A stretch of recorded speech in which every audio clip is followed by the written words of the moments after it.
Hello everyone and welcome to the channel, and here's my in-depth video about iOS 26. Today I will not focus that much on the design because I already covered this part in my previous video, but let's take a look at the new features one by one.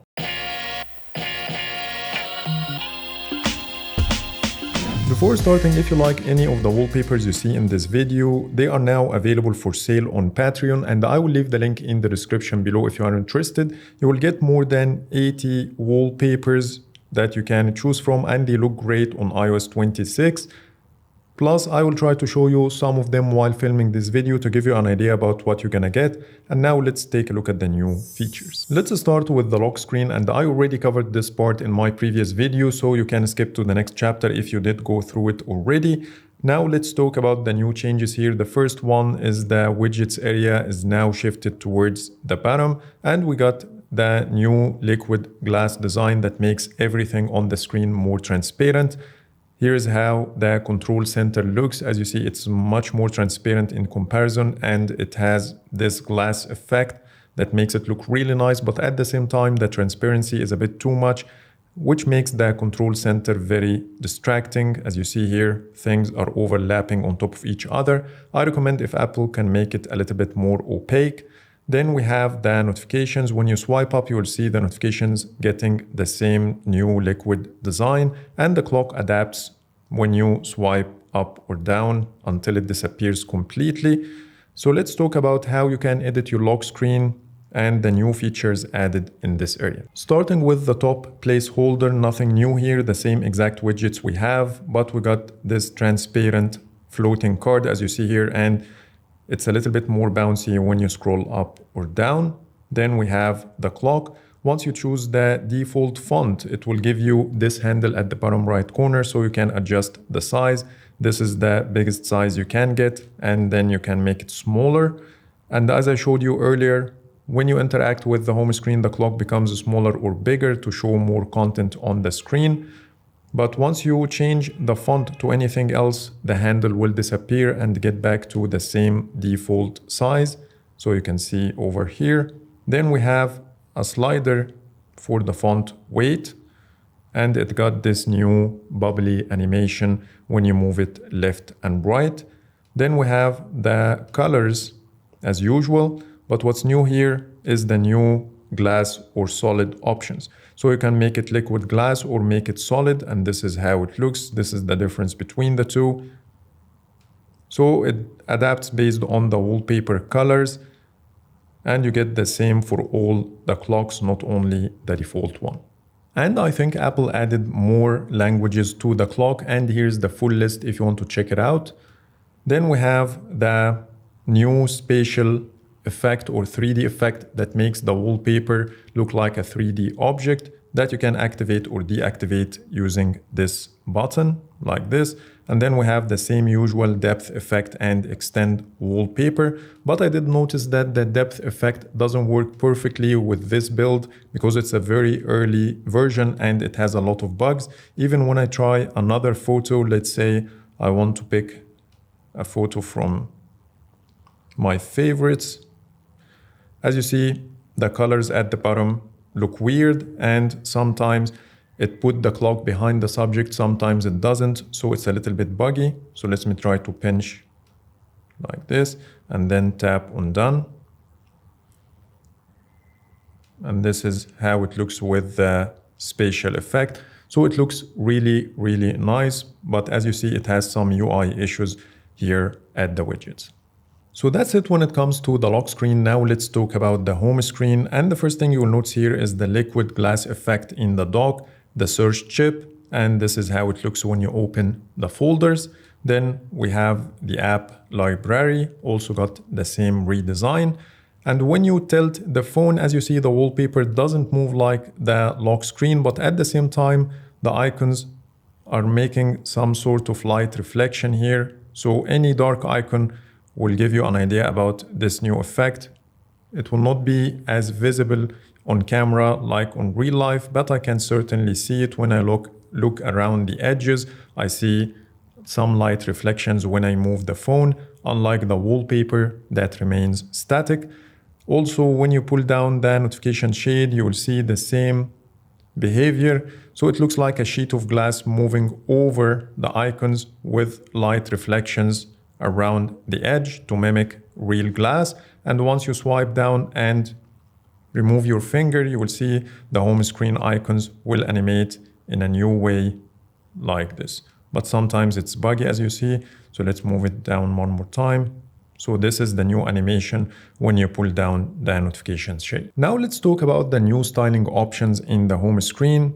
Once I tap and hold, you will see everything looks different now. All the icons and buttons are using the same new design language. And then when I tap on customize, you will see a brand new option called clear, which will make all the icons pale and transparent like a sheet of glass as shown here. And you can choose between dark or light or auto to let the system decide which one works the best for your wallpaper. And here's how they look. Even third-party apps will adapt nicely to the new design language, but in some rare cases like this Gemini widget, the icons might disappear, but I didn't see this a lot. It happens sometimes. Let's get back to customize. And when you go to tinted, you will see it looks slightly different now as well. So it has the same glass effect, but with the tinted colors. So this is how they look. And this is how you can return back to the wallpaper colors. And we still have the same dark and light options or auto. And then we have the normal dark option that you can also choose between always or auto and let the system decide for you. So let's put it on the clear option and continue with the video. Now let's talk about the new features in apps, and I will start with messages. The first thing you will notice here is the new layout. First, we have the search bar and the new message buttons at the bottom of the screen for easy reachability. And at the top and left corners, we have the edit button, which includes select messages, edit pins, and set up a name and photo. Then we have the filter button, which includes the folders like messages, spam, and recently deleted. And there's one more folder. When you receive a message from an unknown number, it no longer appears in the main list, but it will be hidden under a dedicated folder called unknown senders that you can check later and decide if you want to move these threads to the main list or you can delete them entirely. Then we have some filters like unread and drafts. Also, when you swipe left and right on the message, as you see here, we are getting a new animation for the options with a haptic feedback as well. And when you swipe down, you will see that this hidden option will be revealed to also set up your name and photo, which is the same one we have under the edit menu. Moving to the conversations, either they are group or one-to-one, you will see some new changes. When you tap on the bubble at the top, you will see this new animation, and then we have a new backgrounds option that will allow you to set a background for the conversation, and the recipient will see the same background as well. You can choose a photo from your gallery. You can pick the color option, which will give you an animated, colorful background. And if you don't like the automatically created mixes, you can mix your own colors using the color picker at the bottom. And then we have the image playground, which will generate something entirely different for you. You can pick the suggestions, or you have themes and places, or describe something using your own words. And then we have another option called the sky, which is another animated background with multiple different looks to choose from. And then we have two more options, but unfortunately, they are just giving me a black screen for now. And when you scroll down, you will see even more suggestions, either from your gallery or some stuff automatically created for you. And you will also notice here that we have some filters at the top. So if you want to locate a specific photo, link, document, location, or wallet, you can find them filtered in this section, which will make things easier for you. Back to the conversation itself, now you have the ability to select text within the bubble. So you will see this new select option that will allow you to highlight specific part of the message to copy or do whatever you want. You have the writing tools, lookup, translate, and here's the full list of options you get. We also got a new feature, which is the ability to create polls in group chats. When you tap on the plus button, you will see the option over here. But I also found that I can create polls in one-to-one conversations by tapping the plus button. I still have access to the same feature. So let's say if I want to vote on certain types of food like pizza, steak, or chicken, and then add a comment, which one do you prefer, and then hit send. Now both of us can vote on the options and you get this nice animation when you do this. Or anyone in the conversation can tap on the add choice option and add something else like burger, for example, and then tap on send, add a new comment, and so on and so forth. With iOS 26, we should also see typing indicators in group chats, not only the one-to-one conversations, but for this feature to work, other people in the group should also be running iOS 26. But this is a quick preview from the Apple's keynote to show you how it works. Another group chats feature is the ability to use Apple Cash not only in one-to-one conversations. Halfway through the event, Apple also revealed some features in messages without talking about them, and the first one is the natural language search. I tried this one on my iPhone, but it didn't work. Then we have a new add contact button in group chats if the contact is not already saved. And finally, the photo previews, and I'm not sure 100% what this one actually means. Last but not least, we got a brand new feature called Live Translate that works in group or individual chats. It will allow you to translate the conversation on the fly in your own language. To access this feature, you need to tap on the bubble at the top, and then you have the automatically translate toggle. Once you turn on the switch, it will ask you the to and from languages. So let's say I want to pick English and translate to German. Once I do this, you will see the download progress in the dynamic island. So let's give it some time to show you how it works. Now the download is done, and let's get back to the conversation, and it says here translating German.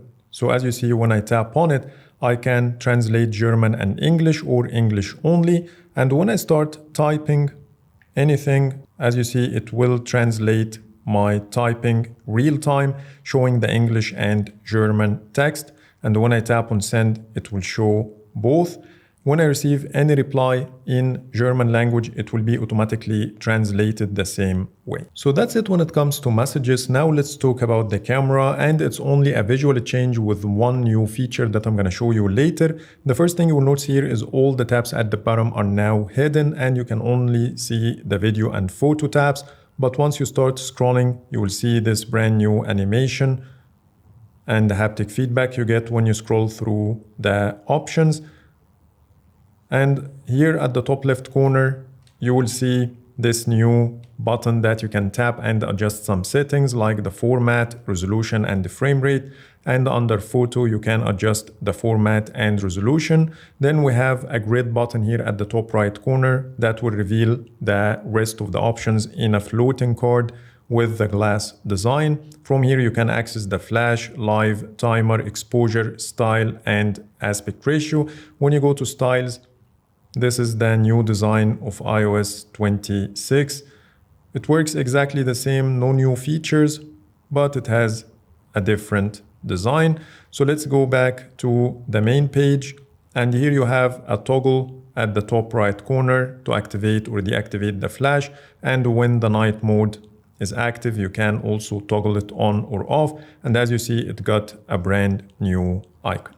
The only new feature we got is under settings, and you'll notice here the settings is now matching the same clear design I chose for my home screen, which is a nice touch, and the search bar is now located at the bottom. But let's get back to the camera, and now when you scroll all the way down, you will see a new toggle called lens cleaning hints. It says here displays a suggestion when the camera lens should be cleaned to improve image quality. I tried to trigger this feature by smudging the lens as much as I can, but unfortunately I didn't get any suggestions. Maybe it's buggy because this is the first beta, so things should improve over time. Now let's talk about the new features added to Apple's visual intelligence. Now it works pretty much the same way as Circle to Search on Android. But instead of tapping and holding on the home bar, which by the way got this new animation when you tap on it, but it doesn't do anything, now you can trigger visual intelligence using the screenshot buttons. So for example, let's say you came across something on YouTube. When you take a screenshot like this, the phone doesn't actually take a screenshot, but when you tap on the card, you have to confirm to save the screenshot.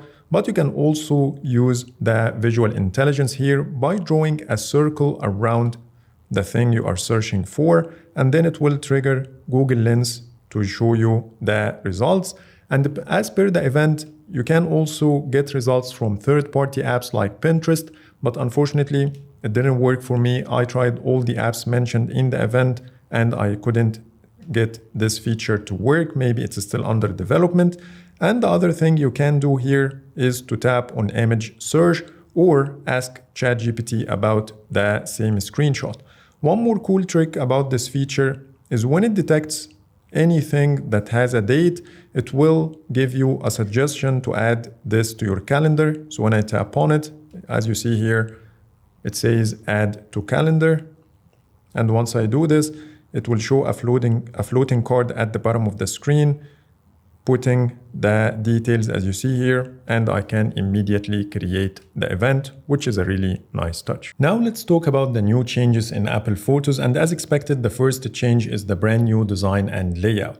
The first change is the much simpler navigation bar at the bottom. We only have two tabs, library and collections, and when you tap on them, you will get this new bubbly animation that looks like a water bubble. And then we have here any warnings that we used to get at the bottom of the screen, like the iCloud storage is almost full, is now showing at the top. So you can see it immediately instead of scrolling all the way down. And here is the filters button. As you see, it got the transparent background and a new bouncy animation. And when you tap on select, it will give you some light reflections based on what's behind it. When you scroll up or down, that's when the navigation bar will change. It will become transparent and reveal more options, like the ability to change the grid size from years, months to all, and then gets back to normal once you scroll down, and change the background to a solid color because what's behind it is a solid background. And that's when it will keep changing from transparent to solid based on what's behind it.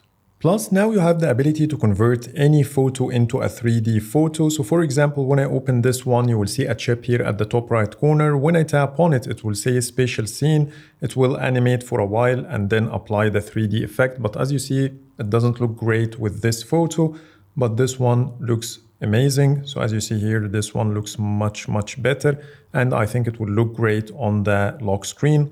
I also found it to work great with pets and humans. So let me try one of the photos. So this is how it looks, and it works great every single time.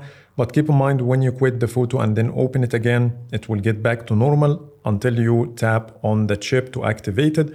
But the best part is it will save your data on device, so you don't have to wait for the loading process to take place every single time, but you can simply tap on it and immediately get the effect on the photo. Let me also show you the new design changes when you open photos. As you see, all the buttons are now transparent, reflecting what's behind. When you tap on the ellipses, you will see this bouncy animation, which is new to Apple Photos. Then we have a much smaller carousel that when you drag your finger over it, it will give you a nice haptic feedback.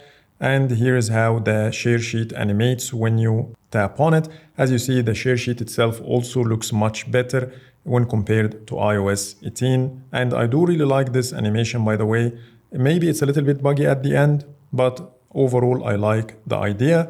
The info pane looks pretty much the same. It didn't change. And here is the editing page. As you see, everything is smaller and floating over the screen.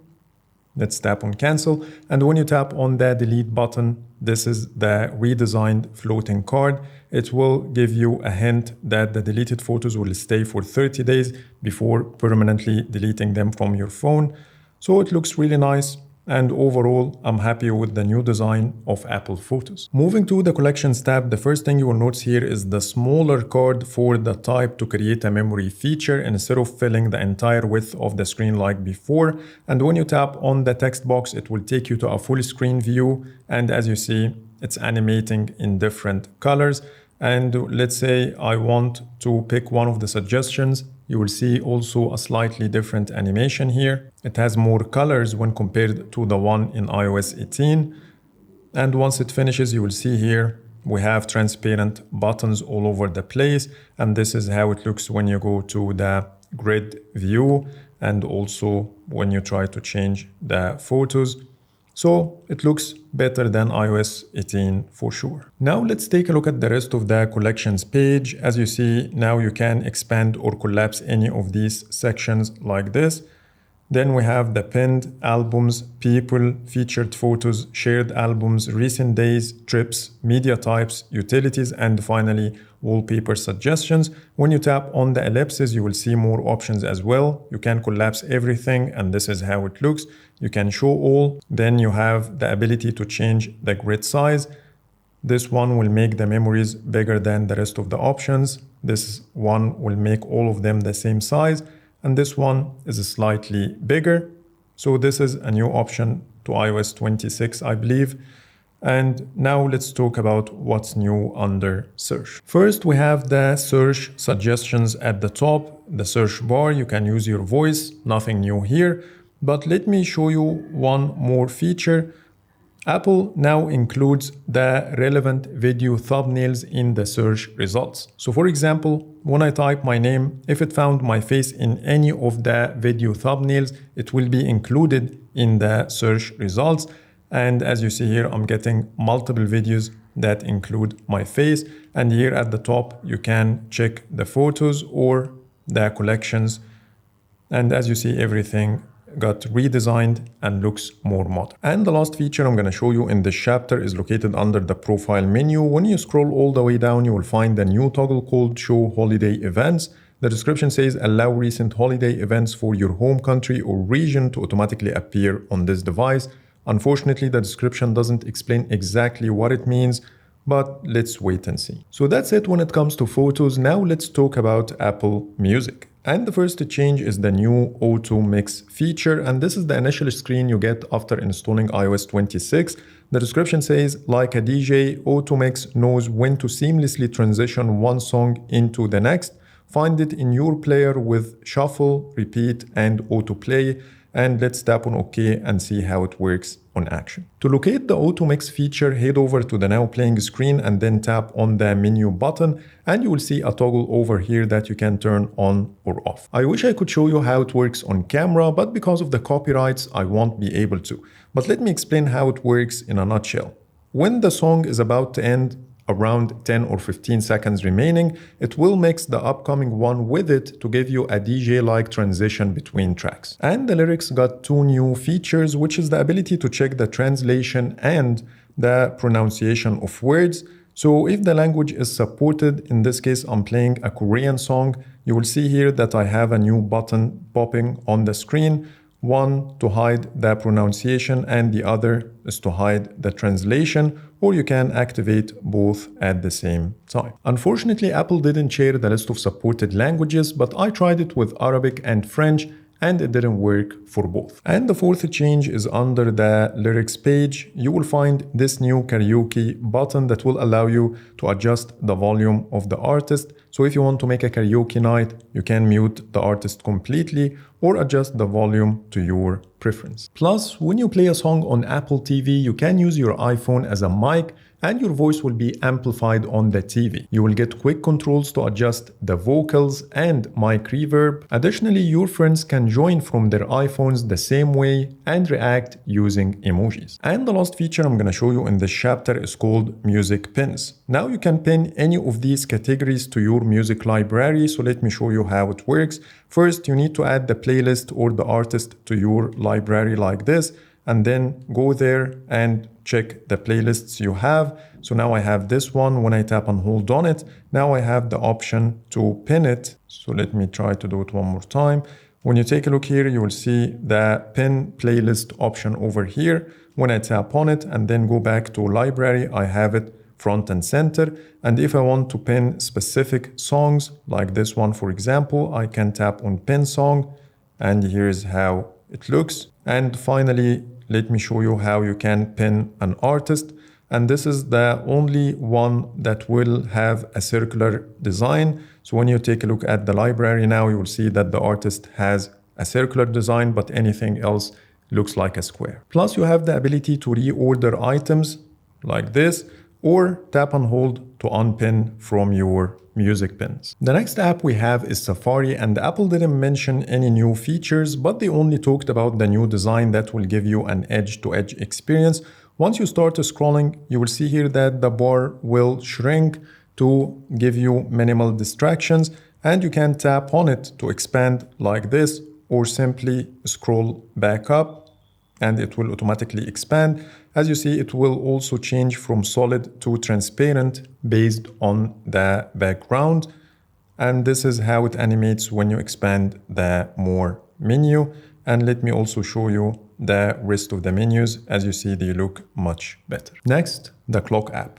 Beside the new design that looks familiar now, it got the same exact animations we've seen in other apps, but what's new here is the ability to set a custom snooze duration. You get the option to choose between 1 minute up to 15 minutes. Moving to Apple Podcasts, we got 2 new features under the Now Playing screen. Now when you tap on the speed button, you will see a new option here called Enhance Dialogue. And this is how it looks when you activate it. Plus, we got more options for the playback speed. As you see here, you have some presets up to 2x, but you can take it further by sliding your finger and get up to 3x. The next app we have is Reminders. When you open it for the first time after installing iOS 26, it will show you the new features. The first one is called Auto Categorize, which will automatically group related reminders into sections. Suggested reminders, it says share 2 reminders to get suggested to-dos, follow-ups, and grocery items.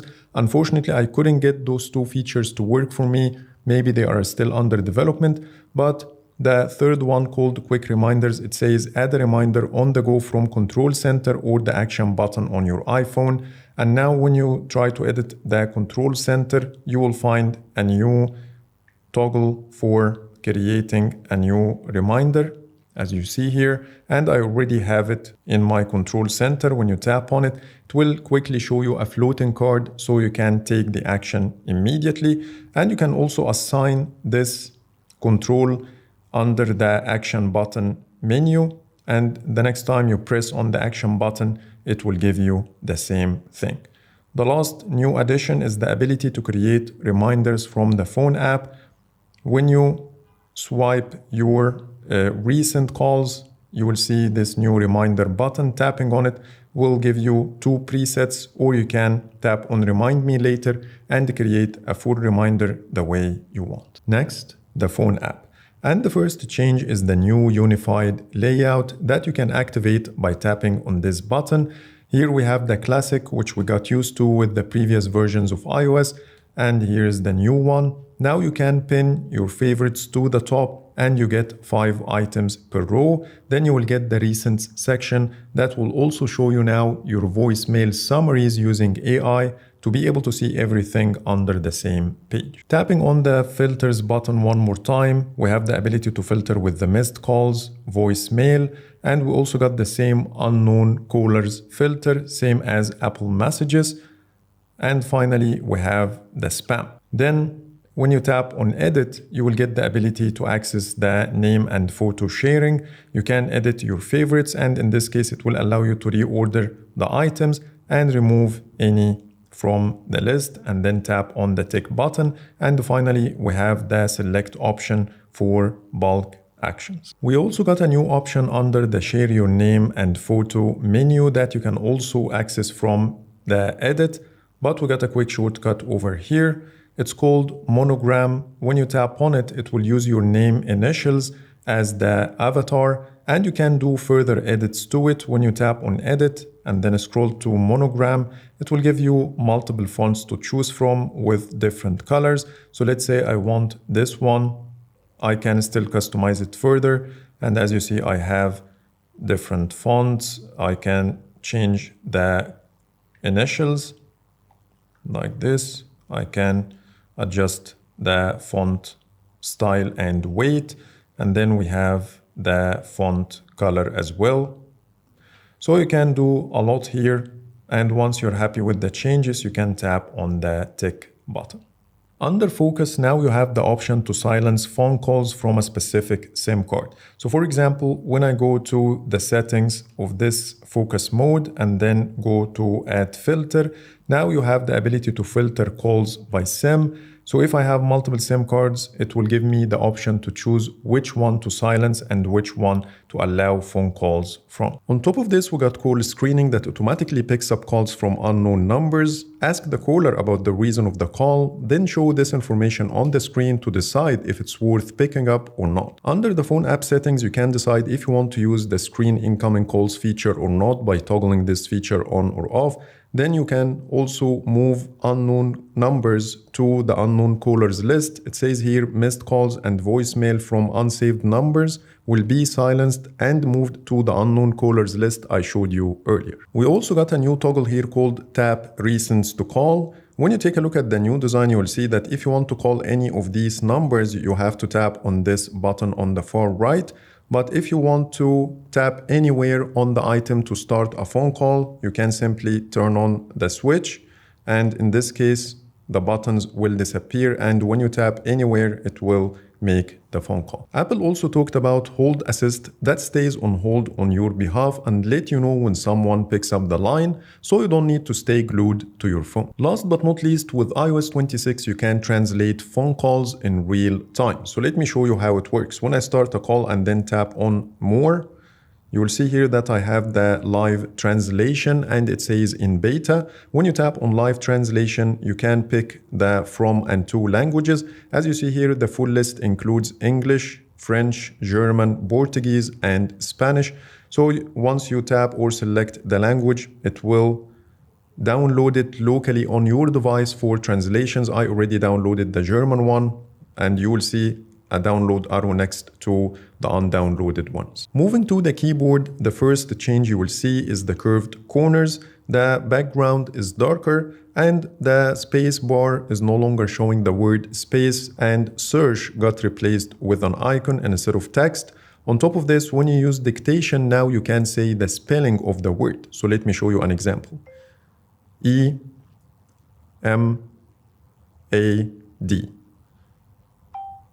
And this is how it works. Last but not least, Apple showed in the features slide the addition of multi-script for the Arabic and English languages. Moving to Maps, Apple revealed a handful list of features. First, it can now remember your preferred routes and offer them in Maps alongside other options, and when your routine changes, it adapts. The Maps widget will automatically show your commute so you can check it before you leave. Plus, you will get notified if there is any significant delays with alternative route options. The third change is the new visited places feature. It saves all the places you visited so you can easily get back to them using search or locate by category. And lastly, we got new incident report types in Maps, and here's the full list. Now let's talk about the new changes in Image Playground. The first thing you can do now is in Genmoji, you can mix multiple emojis to create something new. Plus, you will get suggestions at the bottom, which is new to this feature. Plus, you can also combine text with the selected emojis if you want. And these are the results I'm getting based on my choices. And I can make it, let's say, shout. So it will mix everything together, these selections, along with an expression of my choice. And this is how it looks at the end. The second change is the ability to generate images using ChatGPT with its own set of styles. Here you have any style to generate something realistic, but you have oil painting, watercolor, vector, anime, and print. Change number 3, when you generate images of people, now you can change their expressions and appearances like hairstyle, for example. So I'm gonna choose a photo of myself, and here's the result I'm getting. When I swipe to the left, now I have a new tab for expressions. I can make myself laugh, and here is the angry expression. As you see, it's not really angry, but maybe this one. And here's a thumbs up expression. And as you see, it's doing a good job. Unfortunately, I didn't get the option to change the appearance, but here's a snippet from the WWDC event showing you how it works. Next, the calculator. And the first change is the menu button now moved to the top right corner instead of showing at the bottom left corner like before. And now we have the plus or minus button instead. And we also got the backspace button with iOS 26. And when it comes to the history, you will see a cleaner page. On top of this, when you tap on the numbers, you will see how the new liquid glass design implemented in this app. It will slightly touch with the nearby buttons to give you this glass effect. And finally, Apple talked about an Arabic calculator if you have your phone set to Arabic. Next, the Wallet app. Starting with Apple Pay, now you can redeem points or pay in installments when shopping in person. The second change is it can track orders beyond Apple Pay orders. It can find order-related emails and pull tracking information and automatically save it to your wallet with tracking notifications as well. The third change is the ability to manage your autofill settings. When you open the app and then tap the ellipses, you will see a new autofill option. Tapping on it will show you what cards you can use to fill in forms. So for example, when I tap on this one, then I can tap on edit, fill in all the required details. And next time I open a website that requires my credit card details, it will be automatically populated for me. And later, if I want to remove this card from autofill, I can simply tap on it and remove it completely. The boarding passes also got a refresh with iOS 26. First, you can share the status with people so they can keep track when you're landing. It will give you quick access to the indoor mapping to get around the airport quickly. And finally, quick access to the Find My to be able to track your luggage if you are using an AirTag. And when it comes to car keys, now we have 13 more brands supported as shown now on the screen with iOS 26. Last but not least, you can create a digital ID for your passport in the US. It will not entirely replace your physical ID, but it can be used for domestic travel at supported TSA checkpoints, in apps, and in person when age and identity verification is required. Next, the Passwords app. Now you have the ability to view your passwords history by going to the password itself, and here it will show you if you changed this password recently. It says here, I have a password change 2 minutes ago, and by tapping on these arrows, I can check the previous and new passwords and also clear the history if I want. In the Notes app, now you can export your notes as a markdown by tapping on the share button, and you will see export as markdown. When you tap on it, it will take some time to load, and then it will give you a share sheet to choose where you want to save. Next, we have the Journal app, which got 3 new changes. The first one is the ability to create multiple journals. When you tap on the plus button, you can give it a name, a color, and choose an icon for it. The second change is the ability to see your journals on a map. So for example, when you add entries in different places, they will be showing as pins on this map. The third change is the ability to draw, not only add text. So for example, when I edit this journal, I have the markup icon here at the top. When I tap on it, it will give me the option to add my own drawings. Now let's talk about the new battery settings, which got some really cool features. The first one is the ability to check the last time you charged your iPhone, to what percentage, and the date and time of this charging session. On top of this, we got an updated battery usage graphs, and here's how it looks now with a button to view all battery usage. And when you tap on the bars at the top, it will give you more details at the bottom, like this, and when you scroll down you will see the app usage. The third change, when you plug the phone to the charger, you will see this estimated time bar. It says here that my phone is at 40% and it needs 36 minutes to reach 80%, or a total of 1 hour and 51 minutes to reach 100%. But keep in mind, when you go to the charging and adjust the limit, let's say to 80%, and to go back, the graph will be updated to only show the 80% mark. So it depends on your charging settings. The graph will adapt accordingly, and when I put it on 90%, I'm getting different numbers. On top of this, when you go to the lock screen, you will see the same estimated charging time. So when you just press the power button once, you will see it at the top, and then it will change to the date. And lastly, when you scroll all the way down, you will see under the power mode a new toggle called adaptive power. The description says when your battery usage is higher than usual, iPhone can make small performance adjustments to extend your battery life, including slightly lowering the display brightness or allowing some activities to take a little longer, and the low power mode may turn on at 20%. Next, Apple CarPlay. First, Now it supports the new liquid glass design language to match your phone's design, so you will see transparent items, widgets, and updated icons. We also got a compact design for notifications to keep other items visible on the screen without any distractions. Messages on CarPlay got tapbacks and pinned conversations support, plus widgets and widget stacking is now available in CarPlay to get glanceable information on the go. And lastly, live activities is now supported in Apple CarPlay. And the last app we're gonna talk about in this video is the new Games app, and here's the app icon.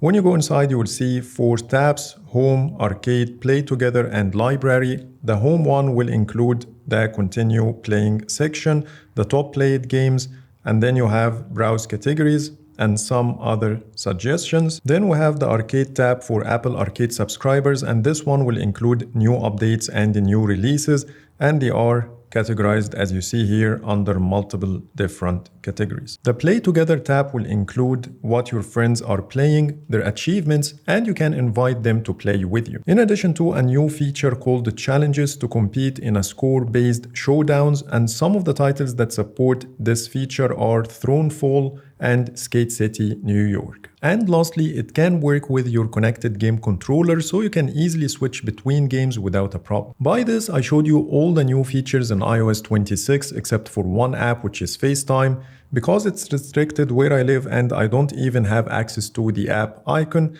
And in case if I missed anything, please let me know in the comments. But for now, thanks so much for watching and see you in the next video.